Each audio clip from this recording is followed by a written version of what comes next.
சென்னையிலே China products கிடைச்சா எப்படி இருக்கும்? நம்ம சைனாக்கு போய் வாங்கணும்னு அவசியமே இல்லைங்க. ஸ்பாட்டை சொல்கிறேன், கண்டிப்பாக நோட் பண்ணி வச்சுக்கோங்க. ஆளை பார்த்தா டம்மி பீஸா இருக்க, பயங்கரமான ஆளா இருக்கேடா. அது எங்கன்னு பார்த்தீங்கன்னா, நம்ம சென்னை சேலையூரில் இருக்கிற ஹைஃபை பேக்ஸில் தான். ஹைஃபை பேக்ஸில் வந்துட்டு பேக்ஸ் மட்டும் இல்லாமல் எக்கச்சக்கமான கலெக்ஷன்ஸ்லாம் அவங்க வச்சுருக்காங்க.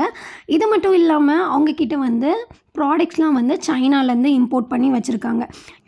இந்த ப்ராடக்ட்ஸ்லாம் ரொம்பவே ரீசனபிள் ப்ரைஸ்லேயும் ரிட்டன் கிஃப்ட் கொடுக்குற மாதிரி நிறைய ஆப்ஷன்ஸும் நிறைய வெரைட்டிஸ்லேயும் அவங்க வச்சுருக்காங்க. சேர்லேயே வந்து டிஃப்ரெண்ட் மாடல் வெரைட்டிஸ்லாம் வந்து கொண்டு வந்திருக்காங்க. இந்த மாதிரி சேர்லாம் நம்ம வந்து பார்க்கணுன்னா நம்ம ஃபாரின் போய் தான் பார்க்கணும். இப்போ வந்து அவசியமே இல்லை, நம்ம சென்னையிலே வந்தாச்சு. ஸோ மறக்காமல் விசிட் பண்ணுங்கள். நம்மளோட ஷாப் எங்கே இருக்குன்னா பாரத் யூனிவர்சிட்டி ஆப்போசிட்டில் இருக்குது. கண்டிப்பாக விசிட் பண்ணி பாருங்கள். நீங்கள் நம்மளோட சேனலை வந்து ஃபஸ்ட் டைம் பார்க்குறீங்கன்னா கண்டிப்பாக வந்து லைக் பண்ணி சப்போர்ட் பண்ணுங்கள் ரீசன் அப்டேட்ஸ்க்காக.